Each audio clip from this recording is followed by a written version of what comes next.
ოდესმე გიგრძვნიათ ის წამი, ის მომენტი, როდესაც ერთი სიტყვა, ერთი მზერა ან ერთი აღმოჩენა წამში ანადგურებს ყველაფერს, რასაც წლების განმავლობაში საკუთარ შინაგან სამყაროში აშენებდით. ნდობა. ეს არის უხილავი ძაფი, რომელიც ჩვენი შინაგანი სამყაროს მთლიანობას ინარჩუნებს. ის აერივითაა, სანამ არის ვერ ვამჩნევთ, მაგრამ როგორც კი გაქრება, საკუთარ თავშივე დახრჩობას ვიწყებთ. დღეს ჩვენ არ ვისაუბრებთ უბრალოდ სხვა ადამიანების მხრიდან გამოწვეულ იმედგაცრუებაზე. ამ ვიდეოში ჩვენ ერთად გავივლით ტრანსფორმაციის სრულ გზას. პირველ რიგში, ჩვენ ჩავატარებთ მეცნიერულ განხილვას და გავიგებთ თუ რა ხდება ჩვენს ტვინში ნეირობიოლოგიურ დონეზე, როდესაც საყრდენს ვკარგავთ.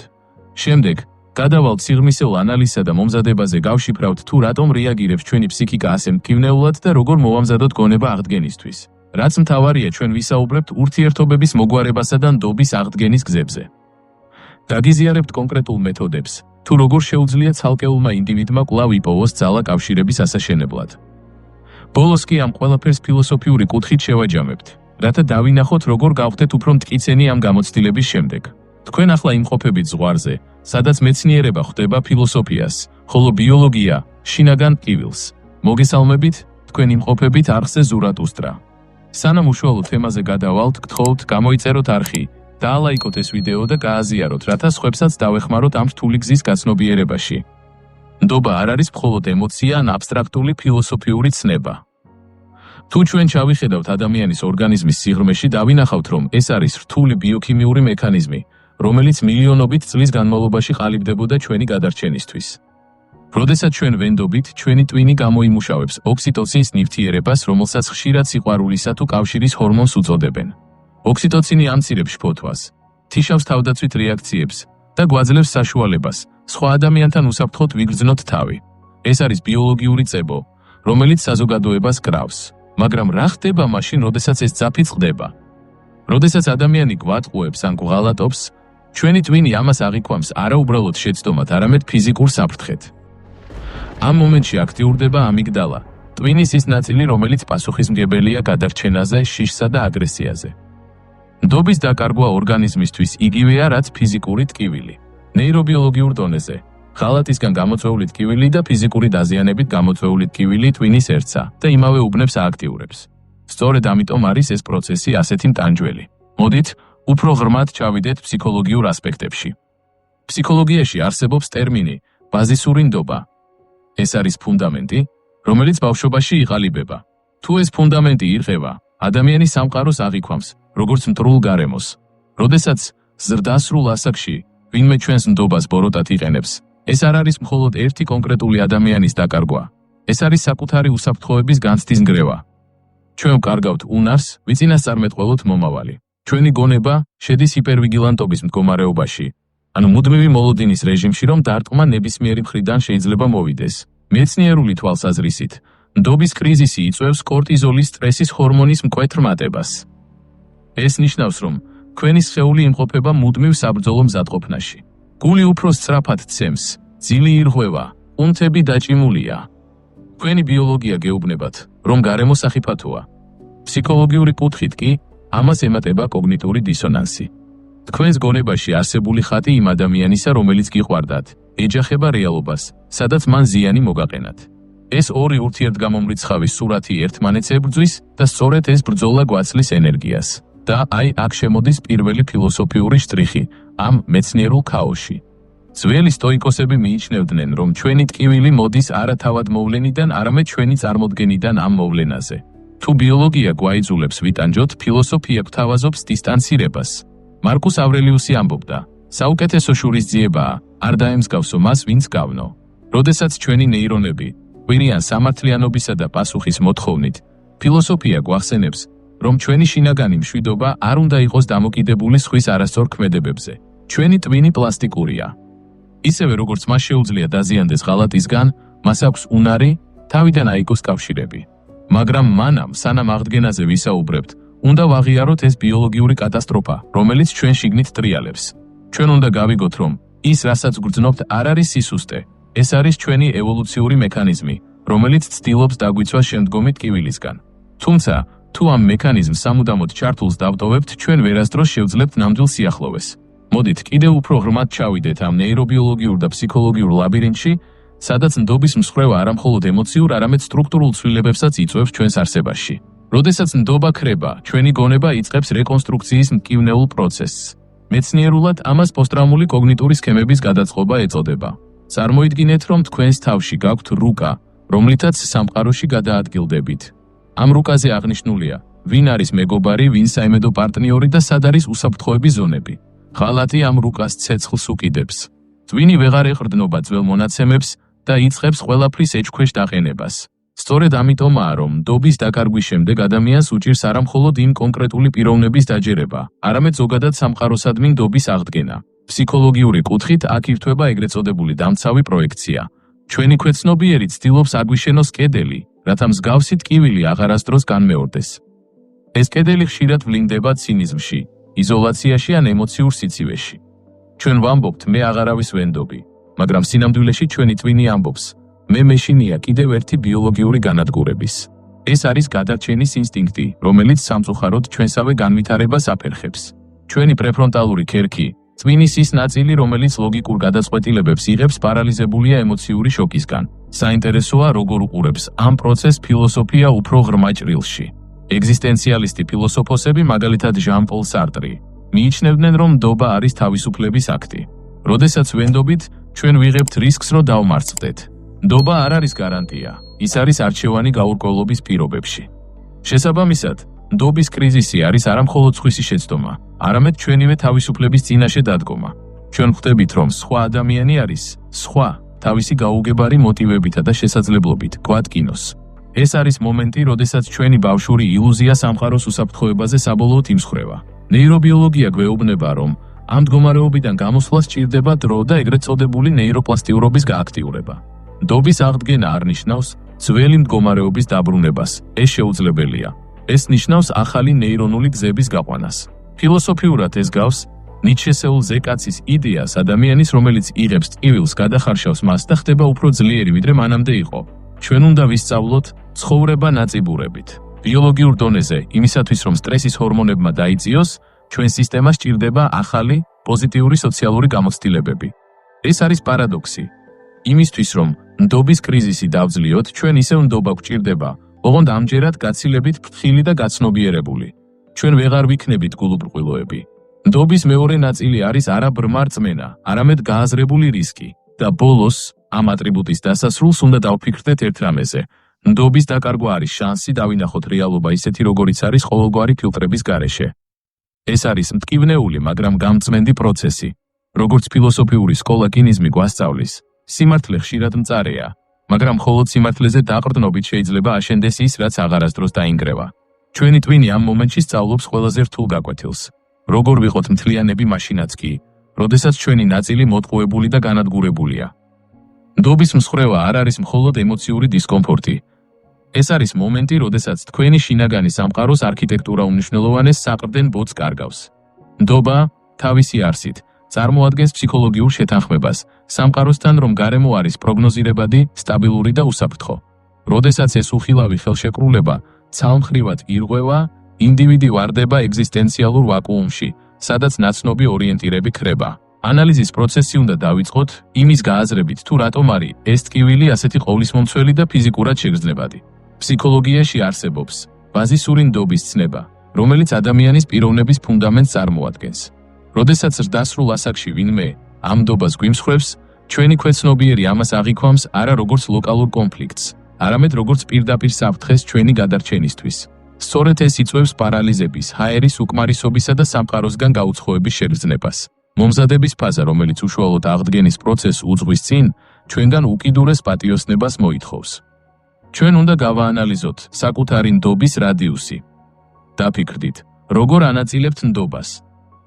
ხშირად ადამიანები უშვებენ ფუნდამენტურ შეცდომას და ნდობას აღიქვამენ, როგორც ბინარულ სისტემას, ან ვენდობი ბოლომდე, ან საერთოდ არა. სინამდვილეში, ნდობა არის რთული სპექტრი. კრიზისის სიღრმისეული ანალიზი გვეხმარება დავინახოთ, სად დავარღვიეთ ჩვენივე უსაფრთხოების საზღვრები და სად მივეცით სხვას უფლება, შეხებოდა იმ შინაგან წერტილებს, რომლებიც მხოლოდ ჩვენი კონტროლის ქვეშ უნდა ყოფილიყო. ამ ეტაპზე კრიტიკულად მნიშვნელოვანია ემოციური ინვენტარიზაციის ჩატარება. დასვით კითხვა, რა დაიმსხვრა სინამდვილეში? კონკრეტული პიროვნება, მისი იდეალიზებული ხატი ჩვენს გონებაში, თუ ჩვენი რწმენა საკუთარი ინტუიციის მიმართ. ხშირად, ღალატის შემდეგ, ყველაზე დიდ ბარიერს არა სხვისი ქმედება, არამედ საკუთარი თავის მიმართ გაჩენილი უნდობლობა წარმოადგენს ის მკვნეული კითხვა, თუ რატომ ვერ დავინახე ეს აქამდე. მომზადება ნიშნავს სწორედ ამ თვითგვემის შეჩერებას და მსხვერპლის როლიდან მკვლევრის როლში გადასვლას. ჩვენ უნდა ვისწავლოთ საკუთარი თავის დაცვა არა კედლების აშენებითა და იზოლაციით, არამედ გაცნობიერებით. უნდა გავიაზროთ, რომ ნდობა არ არის საჩუქარი, რომელსაც სხვებს უპირობოდ გადავცემთ. ეს არის ძვირადღირებული ფსიქოლოგიური კაპიტალი, რომლის ინვესტირებაც მაქსიმალური სიფრთხილით უნდა მოხდეს. ანალიზის პროცესში ჩვენ ვსწავლობთ ნდობის არქიტექტურას, როგორ ვაშენებთ ურთიერთობებს და სად ვტოვებთ სუსტ წერტილებს. თუ კარი ყველასთვის ღიაა, სახლის გაძარცვა მხოლოდ დროის საკითხია. მომზადება ნიშნავს ახალი ფსიქოლოგიური ფილტრების შექმნას, რომლებიც არათუ დაგვაშორებს ადამიანებს, არამედ მოგცემს საშუალებას დავამყაროთ მხოლოდ ისეთი კავშირები, რომლებიც ჩვენს ზრდასა და უსაფრთხოებას შეუწყობს ხელს. ეს არის გზა ნანგრევებიდან ახალი, უფრო გააზრებული და მტკიცე პიროვნული სტრუქტურის ჩამოყალიბებისკენ. ნდობის კრიზისის ანალიზის შემდეგ, ჩვენ გადავდივართ ყველაზე რთულ და შრომატევად ეტაპზე, ეს არის შინაგანი რეკონსტრუქციისთვის მომზადება. აქ უნდა დავსვათ ფუნდამენტური კითხვა, როგორია ჩვენი ურთიერთობების არქიტექტურა. ფსიქოლოგიაში არსებობს საზღვრების ფენომენი, რომელიც პირდაპირ კავშირშია ნდობასთან. როდესაც ნდობა ირღვევა, ეს თითქმის ყოველთვის ნიშნავს, რომ ჩვენი პიროვნული საზღვრები იყო ან ზედმეტად გამტარი, ან საერთოდ არ არსებობდა. მომზადების პროცესში ჩვენ უნდა ვისწავლოთ არა ცივი კედლების აშენება, არამედ ინტელექტუალური ფილტრების დაყენება. კედელი გვაშორებს სამყაროს და გვაქცევს მარტოობის ტყვედ, ფილტრი კი გვაძლევს საშუალებას, გავატაროთ ჯანსაღი ენერგია და შევაჩეროთ ის, რაც შიგნიდან გვანადგურებს. მომზადების ამ ფაზაში განსაკუთრებული ყურადღება უნდა მივაქციოთ ინტუიციის რეაბილიტაციას. ღალატის შემდეგ ყველაზე მეტად დაზიანებული და დეფორმირებული სწორედ ჩვენი შინაგანი ხმაა. ჩვენ ვეღარ ვენდობით საკუთარ შეგრძნებებს, რადგან ვფიქრობთ, რომ მათ ერთხელ უკვე გვიღალატეს და არასწორ გზაზე დაგვაყენეს. თუმცა თუ სიღრმისეულ ანალიზს ჩავატარებთ, დავინახავთ, რომ ჩვენი ინტუიცია ხშირად გვაძლევდა გაფრთხილების სიგნალებს, იმ პატარა, უმნიშვნელო დეტალებს, რომლებიც არ მოგწონდა სხვა ადამიანის ქცევაში. უბრალოდ ჩვენმა რაციონალურმა გონებამ, სიყვარულის ან მეგობრობის შენარჩუნების სურვილმა ეს სიგნალები ჩაახშო. მომზადება ნიშნავს საკუთარ თავთან ახალი ხელშეკრულების დადებას. მე მეჯერ აღარ უგულებელყოფ ჩემ შინაგან შფოთვას სხვისი კომფორტის სასარგებლოდ. შემდეგი გადამწყვეტი პუნქტია პასუხისმგებლობის მკაფიო დიფერენციაცია. კრიზისის დროს ჩვენ ხშირად ვიღებთ სხვისი დანაშაულის ტვირთს საკუთარ მხრებზე.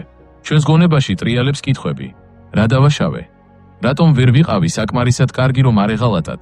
მომზადების ფაზა გვასწავლის, რომ სხვისი არჩევანი იყოს არასანდო და მოღალატე არის მხოლოდ და მხოლოდ მისი პიროვნული დეფიციტი, მისი მორალური კომპასის გაუმართავობა და არა ჩვენი არასრულფასოვნების მაჩვენებელი.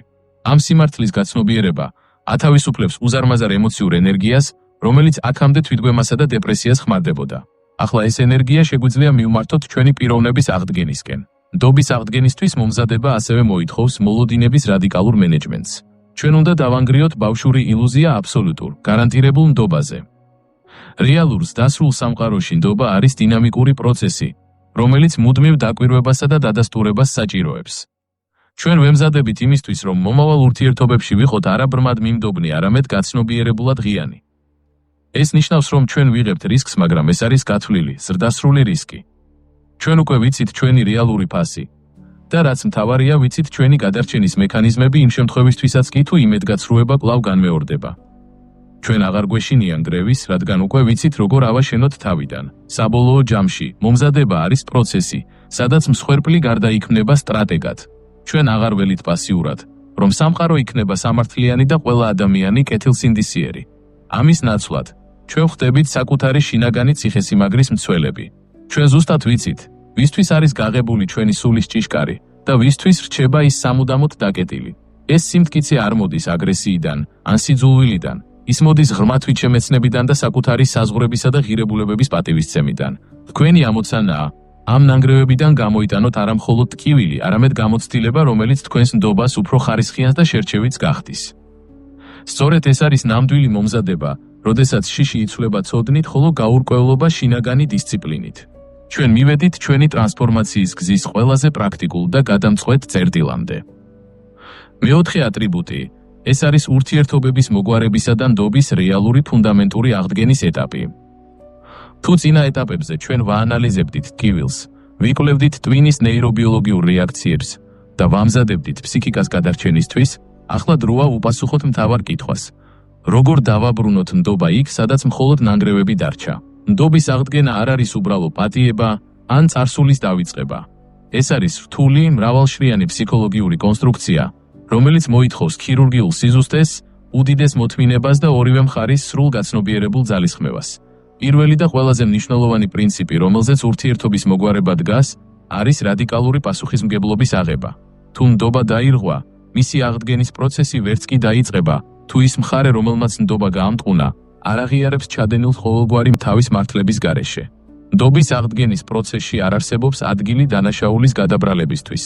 მოგვარება იწყება იმ წერტილიდან, სადაც დამნაშავე მხარე სრულად იზიარებს მსხვერპლის ტკივილს და მზად არის უპირობოდ გაუძლოს იმ სამართლიან უნდობლობას, რომელიც მის ქმედებას მოჰყვა. შემდეგი ეტაპი არის გამჭვირვალობის არქიტექტურა. ნდობა ვერ აღდგება სიბნელეში ან ნახევარ სიმართლეში. ურთიერთობის მოგვარების პროცესში მხარეებს შორის უნდა დამყარდეს ისეთი დონის კომუნიკაცია, სადაც დამალული კუთხეები აღარ არსებობს. ეს ნიშნავს, რომ თქვენ, როგორც მხარემ, რომლის ნდობაც შეილახა, უნდა მიიღოთ პასუხები ყველა იმ კითხვაზე, რომელიც თქვენს გონებას მოსვენებას არ აძლევს. თუმცა, აქ არსებობს ფსიქოლოგიური მახე. ურთიერთობის მოგვარება არ უნდა გადაიქცეს დაუსრულებელ სადამსჯელო ექსპედიციად. ჩვენ უნდა ვისწავლოთ კონსტრუქციული დიალოგი, სადაც მთავარი მიზანი არა ერთმანეთის ემოციური განადგურება, არამედ სიმართლის ნიადაგზე სრულიად ახალი, უფრო მტკიცე საძირკვლის ჩაღრა. ურთიერთობების მოგვარებისას ჩვენ ყოველთვის ვაწყდებით ემოციური მეხსიერების უმძიმეს ბარიერს. მაშინაც კი, როდესაც თქვენი რაციონალური გონება ამბობს, რომ გსურთ ნდობის აღდგენა, თქვენი სხეული და ქვეცნობიერი კვლავ საფრთხეს გრძნობს და თავდაცვის რეჟიმში რჩება. ამიტომ, ნდობის აღდგენის შემდეგი ნაბიჯი არის მიკრონდობის მეთოდი. ნუ შეეცდებით ნდობის ერთბაშად, სრულ მოცულობაში დაბრუნებას, ეს ფსიქოლოგიურად შეუძლებელია. ნდობა უნდა აღდგეს პატარა, თანმიმდევრული და გაზომვადი ნაბიჯებით. ყოველი შესრულებული უმნიშვნელო პირობა, ყოველი დროულად განხორციელებული ზარი, ყოველი გულწრფელი აღიარება არის ის აგური, რომელიც ნელ-ნელა აშენებს ახალ კედელს. ეს არის ხანგრძლივი პროცესი, სადაც დრო თქვენი მოკავშირეა მხოლოდ იმ შემთხვევაში, თუ მასთან ახლავს უწყვეტი ქმედითი მტკიცებულებები. მნიშვნელოვანია გვესმოდეს ერთი მტკივნეული, მაგრამ აუცილებელი სიმართლე. ზოგიერთი ურთიერთობის მოგვარება სინამდვილეში ნიშნავს მის ცივილურ და გაცნობიერებულ დასრულებას. ნდობის აღდგენის პროცესში თქვენ შეიძლება მიხვიდეთ დასკვნამდე, რომ მიყენებული ზიანი იმდენად მასშტაბურია, ხოლო პიროვნული რესურსი იმდენად ამოწურული, რომ ურთიერთობის ძველებურად გაგრძელება მხოლოდ ორივე მხარის ტანჯვას გამოიწვევს. ეს არ არის მარცხი. პირიქით, ეს არის უმაღლესი დონის პიროვნული ზრდა, იმის გაცნობიერება, რომ თქვენი შინაგანი მთლიანობა და მენტალური ჯანმრთელობა გაცილებით უფრო ძვირად ფასობს, ვიდრე ნებისმიერი დანგრეული კავშირის ხელოვნური და მტკივნეული შენარჩუნება. მოგვარება ნიშნავს სიცხადეს, ან ჩვენ ერთად ვაშენებთ ახალ რეალობას, ან ვაღიარებთ ნგრევას და ვათავისუფლებთ ერთმანეთს წარსულის ტყვეობისგან. საბოლოო ჯამში, ურთიერთობების მოგვარება და ნდობის რეაბილიტაცია არის თქვენი პიროვნული სიმწიფის უმძიმესი ტესტი. ეს არის უნარი დაინახოს სხვა ადამიანი თავისი სისუსტეებითა და შეცდომებით, მაგრამ ამავე დროს არ დათმო საკუთარი ღირსება და საზღვრები.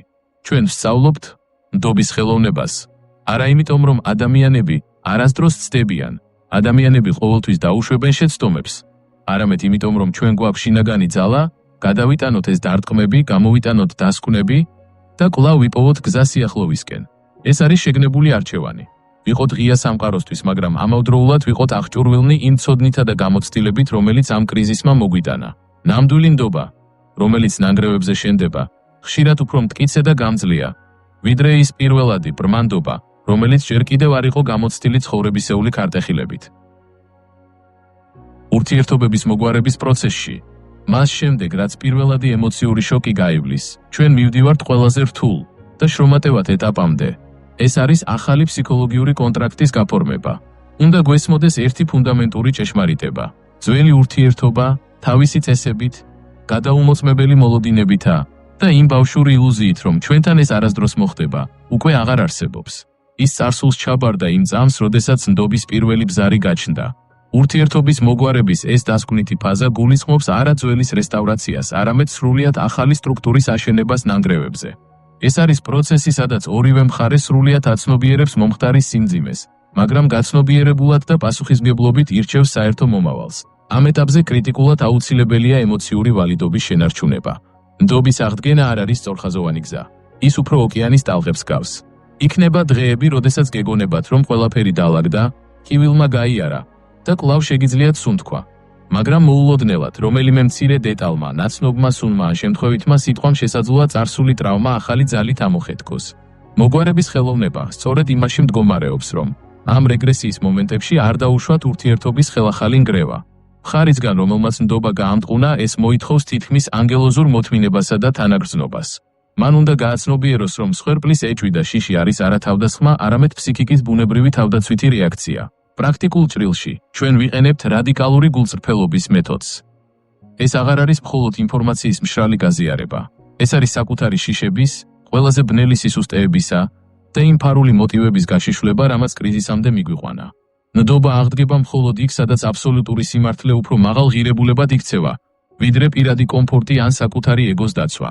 თქვენ უნდა ისწავლოთ ერთმანეთისთვის იმის თქმაც კი, რაც უკიდურესად მტკივნეულია.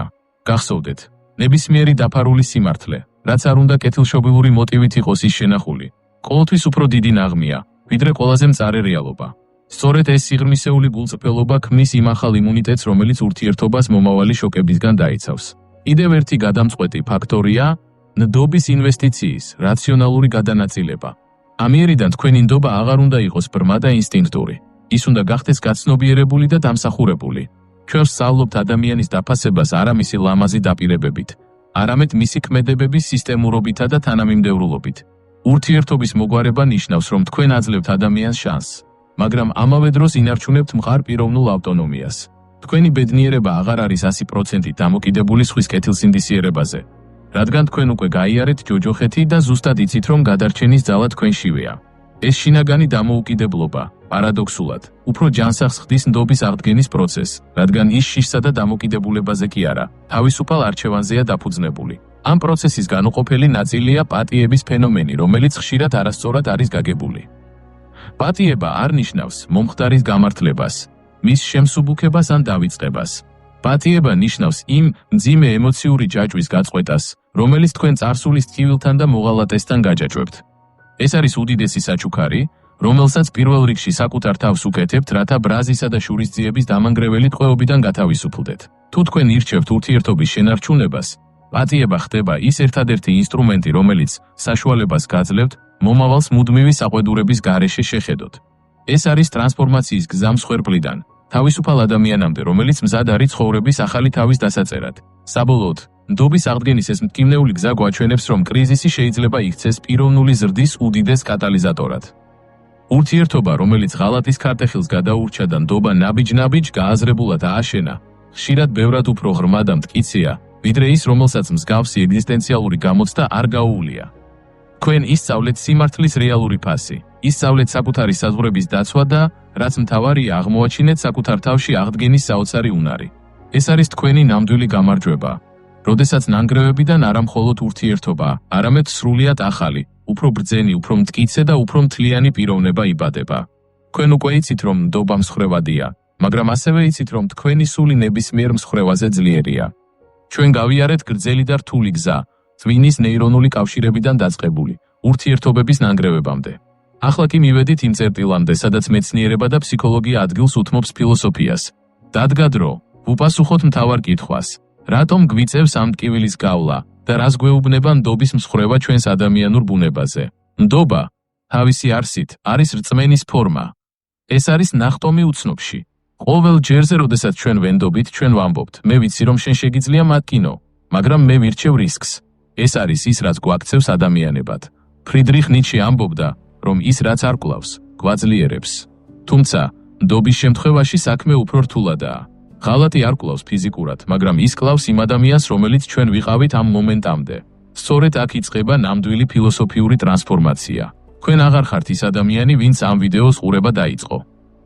თქვენ ხართ ადამიანი, რომელმაც დაინახა საკუთარი სულის სიმყიფე და მაინც გადაწყვიტა ფეხზე დადგომა. ნდობის კრიზისი არის ეგზისტენციალური გამოღვიძება. ის გვაიძულებს დავინახოთ, რომ სამყარო არ არის მოწყობილი ჩვენი კომფორტისთვის და რომ უსაფრთხოება, რომელსაც ასევე სწრაფვით, ხშირად მხოლოდ ილუზიაა. მაგრამ ამ ილუზიის მსხრევა არა ტრაგედია, არამედ გათავისუფლებაა. თქვენ გათავისუფლდით ბრმა მოლოდინებისგან და სანაცვლოდ მიიღეთ ხედვის სიცხადე. იაპონელებს აქვთ საოცარი ხელოვნება. ინცუგი. როდესაც კერამიკული ჭურჭელი ტყდება, ნატეხებს ოქროსნარევი წებოთი აერთებენ. შედეგად, ნაპრალები კი არ იმალება, არამედ პირიქით ხაზგასმულია. ნივთი ხდება უფრო ძვირფასი, უფრო ლამაზი და უფრო მტკიცე სწორედ იმიტომ, რომ ის ერთხელ უკვე გატყდა. თქვენი სულიც ზუსტად ასეთივე კინცუგია. თქვენი იარები და ნაპრალები, რომლებიც ნდობის მსხრევამ დატოვა, არ არის სისუსტის ნიშანი. ეს არის თქვენი ისტორია, თქვენი გამოცდილება და თქვენი ძალა, რომელიც ახლა ოქროსფრად ბზინავს, ფილოსოფიური კუთხით. ნდობის დაკარგვა არის გზა ავთენტურობისკენ. სანამ ვენდობით ყველას და ყველაფერს, ჩვენ ვცხოვრობთ ინერციით. კრიზისი კი გვაიძულებს, გავხდეთ საკუთარი ცხოვრების შემოქმედნი. ადამიანები შეიძლება წავიდნენ, დაპირებები შეიძლება დაირღვეს, მაგრამ ის შინაგანი ღერძი, რომელიც თქვენ ამ პროცესში გამოჭედეთ, თქვენთან რჩება. ეს არის თქვენი შინაგანი სიმტკიცე. ის ნაწილი თქვენში, რომელიც მაღლა დგას გარემოებებზე და რომელიც ყოველთვის პოულობს გზას სინათლისკენ. ნუ შეგეშინდებათ ხელახლა ნდობის, მაგრამ ნუ გექნებათ იმედი, რომ ის აღარასდროს დაიმსხვრევა. ნდობა არის ცოცხალი ორგანიზმი, ის სუნთქავს, იზრდება და ზოგჯერ კვდება, რათა სხვა ფორმით დაიბადოს. იყავით ფრთხილნი, იყავით ბრძენნი, მაგრამ ნუ დაკეტავთ გულს სამუდამოდ. გახსოვდეთ, რომ ყველაზე მტკიცე ფოლადი ყველაზე ცხელ ცეცხლში იწრთობა. თუ გსურთ, რომ ერთად გავაგრძელოთ ამ სიღრმეების კვლევა, თუ გსურთ გახდეთ იმ საზოგადოების ნაწილი, რომელიც არ უშინდება სიმართლეს და ეძებს შინაგან ძალას, მაშინ თქვენი ადგილი აქ არის. დააჭირეთ გამოწერის ღილაკს, როგორც სიმბოლოს თქვენი მზაობისა, იყოთ უფრო მეტი, ვიდრე უბრალოდ გარემოებათა მსხვერპლი. დაალაიქეთ ეს ვიდეო, რათა ჩვენი საერთო ენერგია სხვებსაც მიწვდეს, ვინც ახლა სიბნელეში საყრდენს ეძებს. ეს იყო არხი ზურატუსტრა. გახსოვდეთ, ნგრევა ყოველთვის ახალი შენების დასაწყისია. მომავალ შეხვედრამდე, სიმტკიცეს და შინაგან მშვიდობას გისურვებთ.